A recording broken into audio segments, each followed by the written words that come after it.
hypertension has been given a salt name. It's not a salt problem for the most part. There are people a small population that it is. For the most part, hypertension is an insulin problem.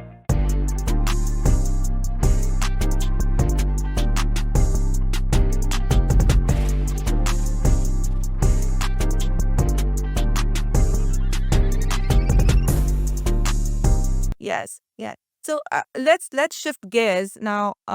We all talk about blaming food all the time. That it's the food that has caused uh somebody to become diabetic. But then we also hear other part of the story that okay, this businessman who was super busy, hardly slept for 4 hours at night, and there was a lot of haywire eating and a lot of stress in their life, and bam, one day they developed diabetes.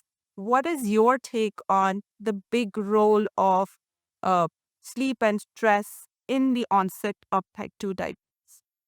Right. Learning again from people much smarter than me. Um, I've learned that there are three like really big causes to insulin resistance, which is ultimately leading to the diabetes. Um, Food is just the easiest to manage. It's the easiest to handle. You have stress, which and causes high cortisol, and then you have inflammation, right? And we're looking now at these inflammatory seed oils and seeing their role in insulin resistance. Stress is huge. Stress causes that cortisol release. Stress causes that deep visceral fat, the most dangerous fat around our organs. The problem, and you can see studies that show people will eat the same amount of calories, um, and or actually less. But if you're stressed, you can gain weight on less calories than the control group just due to that cortisol level. So the cortisol in itself is highly inflammatory and can cause, the insulin resistant. That's where the diabetes comes from. And it's not, I try to teach people, it's not, we miss calling the insulin resistance that leads to the diabetes. The stress has been going on for a long time and increasing cortisol levels. And we're just told as a society, just deal with it. Just deal with the stress. It's just normal. It's part of aging. It's part of corporate life. But, but they don't look at what it's doing at a metabolic level. You know, we're from a society that the harder you work, the less you sleep, the tougher you are, the more you're going to be successful, right? If you take time and sleep and do medication and stress mitigation practices, you're looked at as weak, right? That person's weak. And society has got to change. We have to. Stress is killing us silently. It's been called the silent killer. It's doing it. It's doing it. It's exacerbating itself though in ways like fatty liver, hypertension, diabetes. What do you like when you end up on dialysis from your stress due to your diabetes and your hypertension? Then what are you going to do? So there's that, and then inflammation.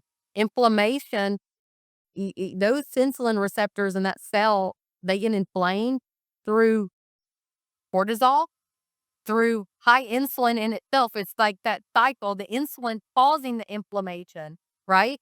Our body's pumping out so much insulin, which is making it worse. The chemicals in the food, the sugar, the lack of sleep, the obesogens and things in our environment that no one thinks about. I have a drawer full of perfume. I refuse to wear it anymore. There's thousands of dollars worth of perfume in my bathroom. I won't wear it anymore. I love candles. I love smells. I all of it's in the trash. I refuse to use any of that anymore. Now my home smells of vinegar because I don't use cleaning products anymore. These are things that we have to talk about. Inflammation, gout, neuropathy is inflamed nerve. Where does that inflammation come from? Sticky glycation, right? So it's just it's everywhere. It's in the air that we breathe, in the water, right? Are you drinking out of a water bottle that's plastic? Did you know that plastic? I mean, it's everything. Yeah. Yeah. And the microwavable products, like we're using plastic to microwave it, and again, that's doing major harm. Yeah. So Yeah. there's plastic everywhere and pesticides and everything. So endocrine disrupting chemicals, now they're much more studied about, and I mean, these are the ones that are causing all sorts of, inflammation in the body, and you know precocious puberty in younger kids. Yes. Yes. There was a study that's just published in Dr. Bickman's lab where they studied diesel fume and they looked at the fat cells for people that inhaled diesel fumes, and the fat cells were huge and insulin resistant, and it was no different. It was the diesel fumes. So it's I mean, just like you said, we're seeing so our eyes are opening, right? And you just cut the ground with your feet. Just look at the sun. We need the sun to stimulate our eyes and to make vitamin D. And really, if we laugh, but if we just go back to what our great grandparents did and told us, I was about to be that. Yes. yes, they didn't know what they knew, right? I mean, Yeah, I think we just need to go back to the way, like, the jungle life was. Right? and true. Yeah. Yes, yes, yes.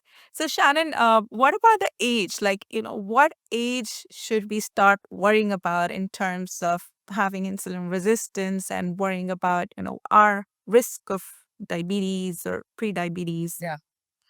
Preconception, even before you're gonna have children, because what you eat prior to becoming pregnant from the male too, the male always gets the cop out, but he's not on this one.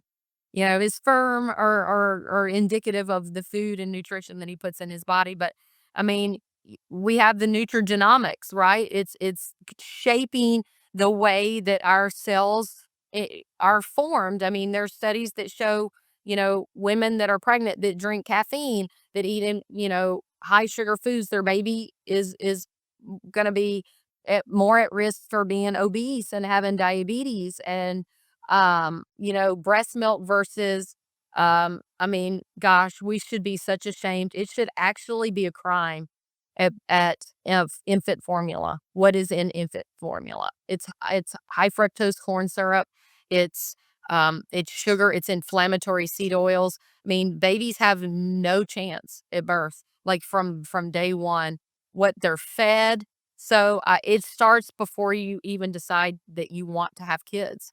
I ask my mom every day, I'm like, "Why did you give me apple juice as a child? Because now I have the biggest sugar addiction of anybody I know." And it's because my palate was formed as a toddler, right? To what I am. You hear people say, "I'm a salty person, I'm a sweet person," and it all goes back to what mom ate and what mom gave you. Like you can't start too soon. And I think as a society, you are looked at again, I don't have children, so forgive me if I misspeak of this, but I feel like as a parent, when you're trying to implement healthy habits for your child, like no fast food, we don't eat desserts, we don't drink sodas, we don't drink juice, you are chastised as not as withholding these things from your child. How dare you not give your child candy, a treat, or a soda or cake? And that's really not okay. I To agree with yeah. that. Yes. Yeah. I think it's just the environment that we live in, and every other person is eating that, and I mean, then they're saying that, oh, you're depriving your child, as of all these goodies. Forget about the child. Like, even as an adult, hey, you're not eating this, it's just a party, why don't you eat this? Or you're on a diet, you started on it. So it's a lot of, that if your weight is up, that you're looked down upon. But if you're trying to work on some changes, then again you're judged about it.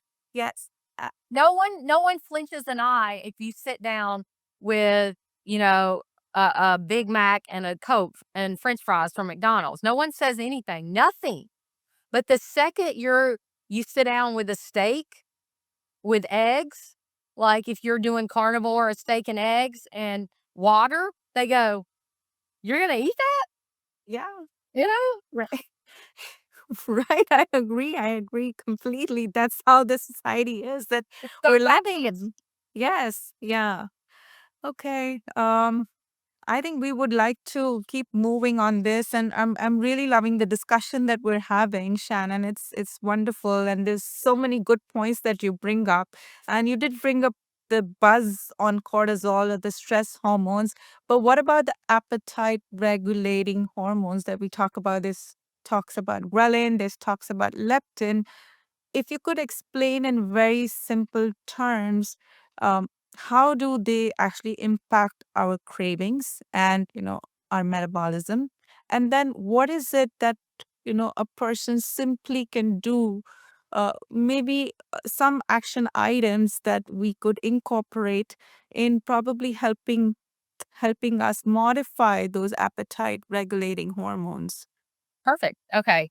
So ghrelin and leptin, and I'm going to throw in GLP-1 since that's the big spill, Jace. I would want you to. So if we look at ghrelin, I always say this is the easiest way to remember ghrelin. Grow, ghrelin, grow. So ghrelin is the hormone that makes us want to eat. It makes us hungry, right? Then you have leptin. I think the easiest way to remember leptin is leptin lean. Leptin means you want to be lean, so it makes you satisfied. It makes you not want to eat.